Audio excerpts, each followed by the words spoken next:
I tested out all the mythic weapons today after farming 50 seal runs to be able to craft one weapon and one sub-weapon per set. I will be giving my opinion on each set and also some situations of where they can work and some counters worth pointing out to each set. Also, if you enjoy my content, don't forget to subscribe to my channel for more Summoners War Chronicles content, and also catch me live at twitch.tv/ExilerJ. So let's start with the Foggy weapon set and take it from there. So for the Foggy set, when the summoner is defeated in arena or siege battle, you revive for 15 seconds in a Revenger state. This state cannot be removed, so you can't strip it, and the summoner takes 15% less damage, and also 3% skill acceleration. Also, this revive faces undeniable and unrevivable death if defeated during the Revenger state, or the duration ends. What that means is you can't revive with soul protection. And also this skill activates before the soul protection effect, so it's saying instead of soul protection activating, this new buff you get will be activating. The revival penalty in the arena and siege battle do not apply when you self-revive through this skill. So for test number 1, we were testing out the rush team against me, and we were also testing out block beneficial effect to see if that would grief us and if we don't get the revive, since it will be giving me a buff as the revive. So let's have a look at this. So we get block beneficial over here. We definitely died, and as you can see I revived with full HP, and I did have an unstrippable buff on me. And then for the next one, for test number 2, we tried it out with a team of not too much burst damage to have a slower look at it, and also to see how the damage reduction actually affects my Orbia. So as you can see, we are reviving here, and you can see me taking less damage after that. Remember, this only lasts for 15 seconds, so it's not super long, but it can be maybe a game changer. Then for the last test I did, we were trying unrevivable to see if unrevivable would counter this set effect. Let's find out.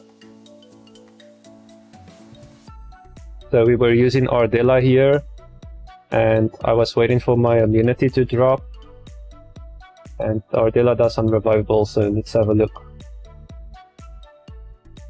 Yeah, we have the unrevivable there.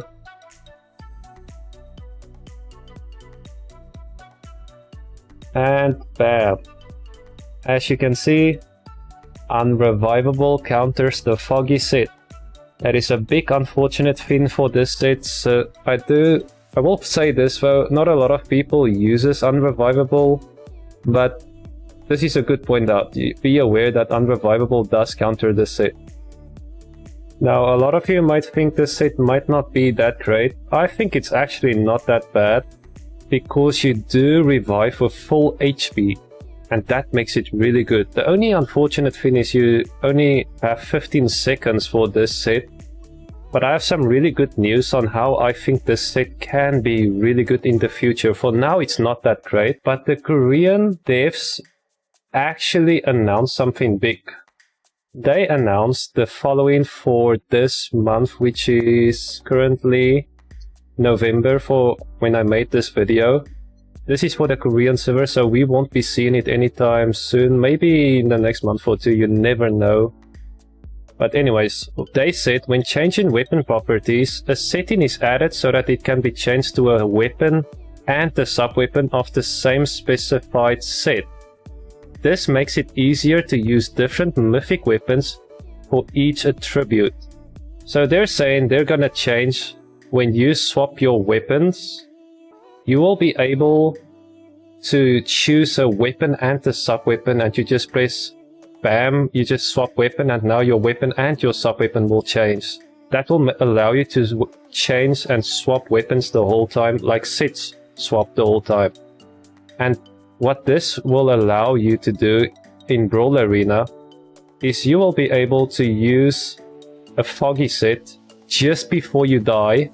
Let's say you use your favorite set, and before you die, you swap to your Foggy set, and now you revive for 15 seconds, and you get to fight your last breath, which is pretty good in my opinion. So don't think that the Foggy weapon set is bad. I think in the future it might be even meta. We will see about that. Only the future will tell.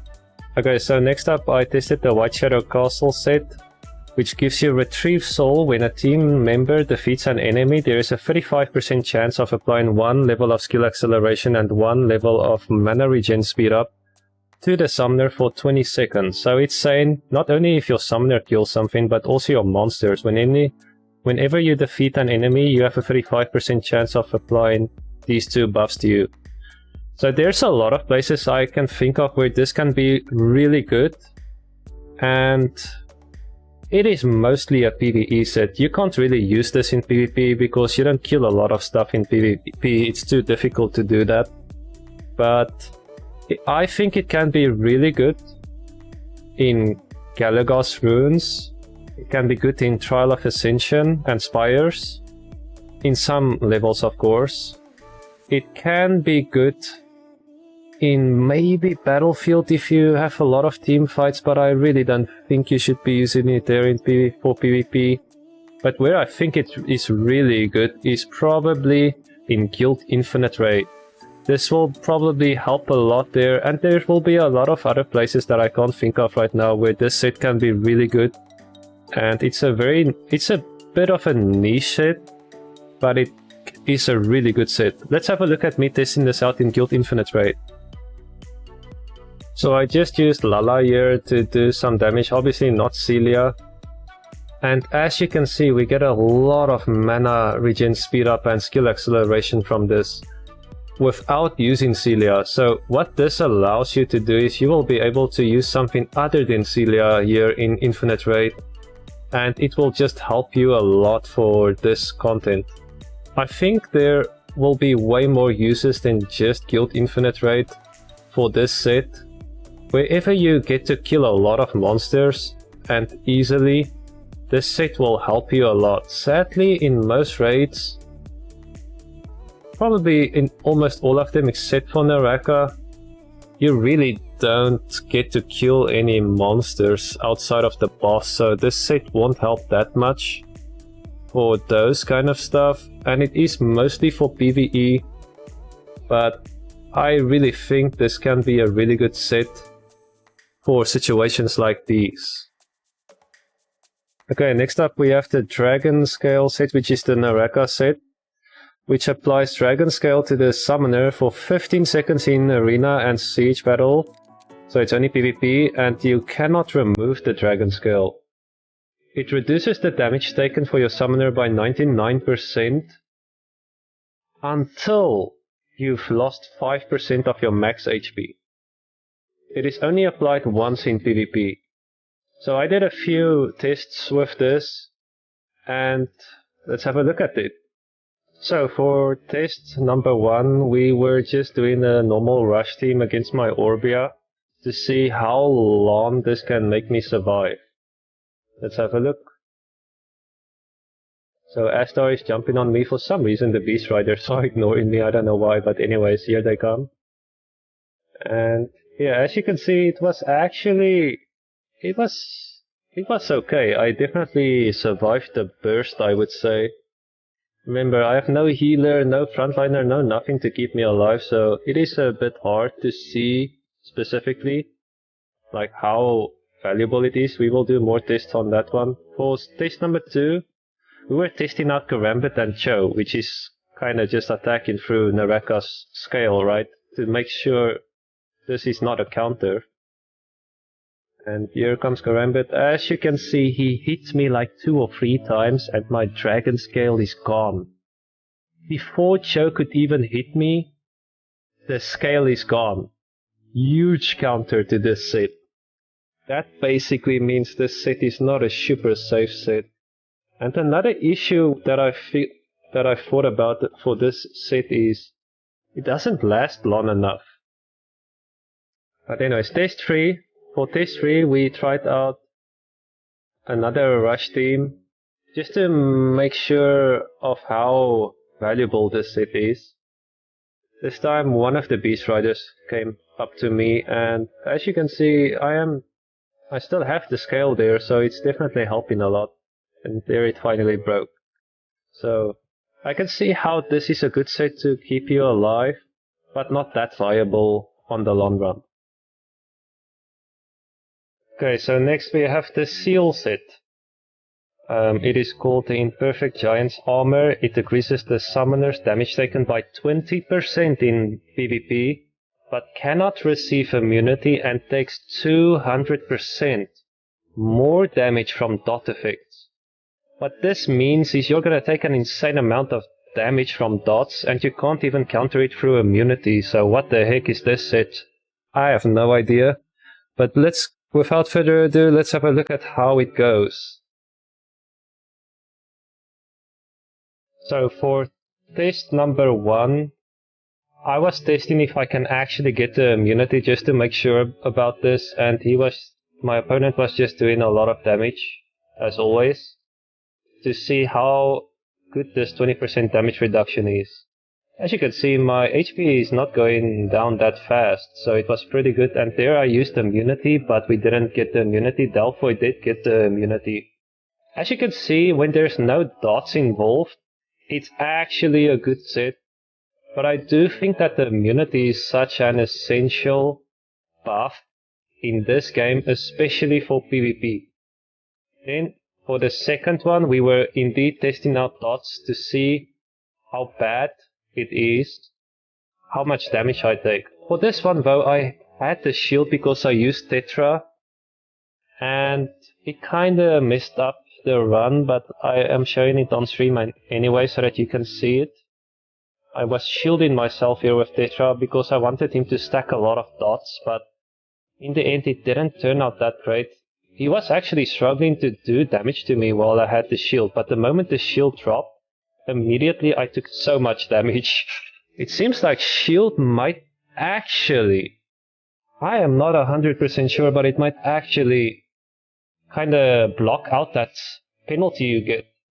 Then for round 3, we were testing out Electric Shock, because this is considered the strongest dot damage-wise in the game. So this should delete my HP bar if this is a huge penalty for the set effect. Let's have a look at it. So I was just waiting here. I was trying to stand close to a mirror to get some Electric Shock. And here he does it. And you can see my health bar taking an insane amount of damage. I was running away to show it slower without taking any basic attacks. That was a lot of damage. So I do think this set, again, like most of the sets we've seen so far, has too many counters. Okay, next up we have the Twisted Marsh set. Creed, which increases the amount of ult charge gained from using Soul Link skills by 20%. Now I know there's a lot of people that is actually going for this set, and this is considered one of the meta sets. And that makes sense. Ult is really a game changer, especially in PvP, and also on the Korean server this is probably one of the most popular sets. Especially for Kinas and Cleaves, it's kind of a no-brainer almost. But Soleras and Orbias does have some other choices as well. But I will say this was a very difficult test to do, and I also saw people saying that this set is bugged because of a lot of problems to test the set out and to see the difference here. But without further ado, let's go through my tests and then I'll talk about it. So the problem with testing out this set is we have a passive under utility which is called Luck, which gives you a 50% chance to double your ult charge gain. So what I did was I resetted my skills, and then unfortunately, even if you reset your skills, if you look at the right middle, it says default 15%. So even if you reset your skills, you still have a 15% chance of getting double ult charge, unfortunately. That made it extremely difficult to test this out, but I tested it out with Diana first, and with the set it took 4 tries, 4 skill 2s, to get my ult, and without the set, it was also 4. But if you pay close attention, you can go back on the video if you want to, but if you pay close attention, the ult charge wasn't as full on the from 3 to 4 as it was with the set. I thought Tiana was a bad test, so I went to Yan Han and I tried her out with the mana regen to make things faster, and with the set with Yan Han, she is a 4 mana cost by the way, I had to use her skill 8 times with the set. And then, without the set, it was actually a lot. I needed to do it 11 times before I got my ult with Yan Han. So there was definitely a big difference with Yan Han of 3 extra skills you needed to use. And then lastly, I will be going to Shan to test out Shan because he's a 5 mana cost. And I'm just trying to use it with different mana costs and different monsters to test it out. With Shan, it took me 7 tries, 7 skill 2s to get my ult. And without it, it was unironically way more. It was 9 tries without the set. So there is definitely a difference, and I would dare to say that this set is working. I will say that it was I had to test this out for 30 minutes straight, trying out different monsters, trying out with and without the set, and I would say that I definitely had overall on average less mana or less skills I had to use to get my ult with the set. Finally, we have the Tree of Heroes set, or better known as the Farakel set, and what it does is it gives us Spirit King's Blessing. It increases our damage by 15% when the summoner attacks with an advantage, so when you have a tribute advantage, but you also take 5% more damage from targets that has a tribute advantage over you, so when you have the disadvantage. This set is pretty straightforward, so I didn't test it too much, but I made sure that the 5% more damage you take is not too bad, and the increased damage you deal is noteworthy. So without further ado, let's have a look at it. So yeah, like I said, we only tested this once. For this test, we made sure my opponent had 2 wind monsters that both are pretty tanky. We have 1 knight, 1 warrior. I made sure we go against Louise because she's super tanky, right? And he also took the the water phoenix. To later in the game, we will be testing out how much damage I'm taking, if that 5% more damage is like noteworthy. But here we go. So the first thing I wanted to test was how much damage I can do against a Louise. And as always, she's still super tanky. Of course, this is not gonna change your life with a set, but it will help you, of course. 15% damage is quite a lot. But I was just trying to get the Miron away from the Louise, but I couldn't do that, so I gave up and I just started attacking her, or both of them at the same time. As you can see, 1 burst is basically enough to kill the Miron. I didn't want to finish her off here, so I AFK'd for a bit. And then I went back on Louise to see how much damage I can do on her since she's so tanky. Obviously the opponent has no heals, so we didn't want to bring a healer just to have a slower look at it, how long it takes to kill something. As you can see, it is still difficult to kill it. There's nothing too noteworthy with this set, other than the numbers just going higher, right? And then, after I killed this, he used his water phoenix against me. He decided to ult me here. I barely survived, and here I ignored death. So yeah, it's a big damage. I'm not sure if his Phoenix was PvE bolted to do insane damage. I'm not too sure, I forgot to ask, but he did a lot of damage against me. But yeah, as you can see, it's not like it's griefing me super hard. He's on Water Weapon Cleave and he's Water Phoenix against me. It's definitely not a huge penalty, so this is definitely a viable set in my opinion. But that's it for this video. Make sure to let me know in the comments down below which weapon you are thinking of going for, and also your opinion about all the weapons I went through. I hope you found this video useful. Don't forget again to subscribe to my YouTube channel for more Summoners War Chronicles content. And take care and stay safe. Peace out, peace out, peace out.